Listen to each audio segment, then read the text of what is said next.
In today's Farm Report, the USDA has a few new tools in its toolbox to combat the avian influenza should it return this fall. Cindy Zimmerman with AgriPulse has more. USDA has released a preparedness and response plan to combat future outbreaks of highly pathogenic avian influenza. And Dr. T.J. Myers with USDA's Animal and Plant Health Inspection Service says the first priority in the plan is getting producers to beef up biosecurity at their facilities. It's really, really critical to make sure that all poultry houses are doing everything they can to be as biosecure as possible so that we don't see introductions of highly pathogenic avian influenza this fall. So we've been collaborating with the industry.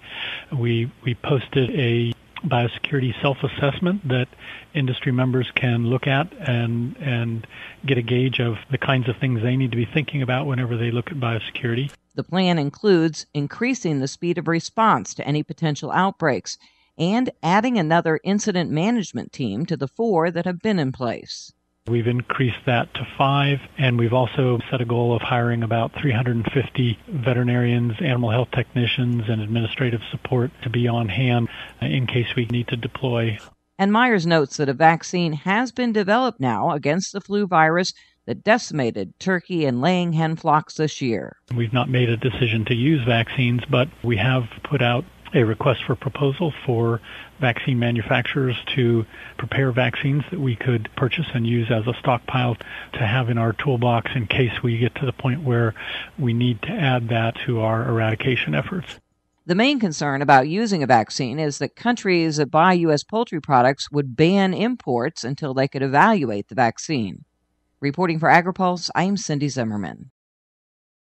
It was the year 2009. An outbreak of salmonella linked to tainted peanut butter killed 9 people and sickened hundreds. And at the time, Vermont Senator Patrick Leahy said, "I'd like to see some people go to jail." And indeed, it looks like that will happen. Tuesday, a federal judge sentencing the former owner of the now-defunct Peanut Corporation of America to 28 years in prison, his brother to 20, another employee to 5 years. They were convicted on several counts when it was found they knowingly shipped tainted peanut products all over the country, prompting one of the biggest food recalls ever. FDA inspectors did not pick up on the Georgia plant's problems right away. This week, FDA official Michael Taylor told lawmakers under some new rules that are coming into play, we'll have a much stronger ability as investigators to go into facilities and make assessments of the system and to be able to detect and find records that would reveal a problem that needs to be addressed. The new rules would allow FDA to close a plant down quickly also, if necessary. Gary Crawford for the U.S. Department of Agriculture, Washington. After years of shrinking U.S. cattle herds may be expanding again. AgriPulse's Spencer Chase has more. A recent Department of Agriculture report showed fewer cattle are being placed into feedlots and sent to market, a signal that the beef cattle herd expansion is well underway. Placement and marketing activity of steers and heifers are both at 20-year lows, but the cattle on feed figures are up 3%. USDA livestock analyst Shale Shagan gives a rundown of the numbers. On September 1st, the number of cattle in U.S. feedlots with a capacity of 1,000 head or greater was just under 10 million head, which was about 3% above a year ago. During August, producers placed 1.6 million head, which was 5% below a year earlier, and they marketed just under 1.6 million head during August, which was about 6% below a year earlier. Texas A&M Extension beef cattle specialist Ted McCollum said after finding a floor in 2014, the U.S. cattle herd appears to be poised for a record recovery. 2014, we've kind of bottomed out. Based on the prognosticators, they are suggesting that we may have one of the fastest recoveries that we've seen in history in terms of building some cattle numbers back up again. Part of that's recovery from the drought. Part of it in this part of the world, as well as in other parts of the world, has to do with the commodity markets. The corn market and some of those have had a nice run for about the last 7 years, and now things are changing, and they're looking at how to reallocate some of their resources, and beef cattle is one thing that looks inviting to some people. At least the cow-calf industry looks inviting.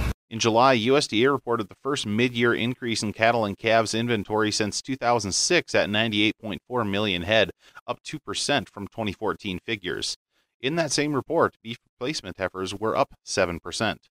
Reporting for AgriPulse, I'm Spencer Chase. There is still time, if you are a dairy producer, to enroll in the Margin Protection Program for 2016. In fact, more time than before. The original deadline for MPP sign-up was September 30th. It's now been extended, with the new enrollment deadline now set for November 20th. USDA Farm Service Agency Administrator Val Docini says this Farm Bill-related risk management program is designed as a safety net when the difference between the national price of milk and the national price of feed triggers a certain margin selected by the producer. And producers can use an online tool to help determine what type of MPP coverage is right for them. Available at www.fsa.usda.gov/MPP tool. You can get catastrophic coverage, which offers just the bare bones minimal protection, and that's when margins fall below $4 a hundredweight, and that covers 90% of one's production history. For increased protections, dairy operations can choose between $4.50 and $8 in 50-cent increments. I'm Rod Bain reporting for the U.S. Department of Agriculture in Washington, D.C.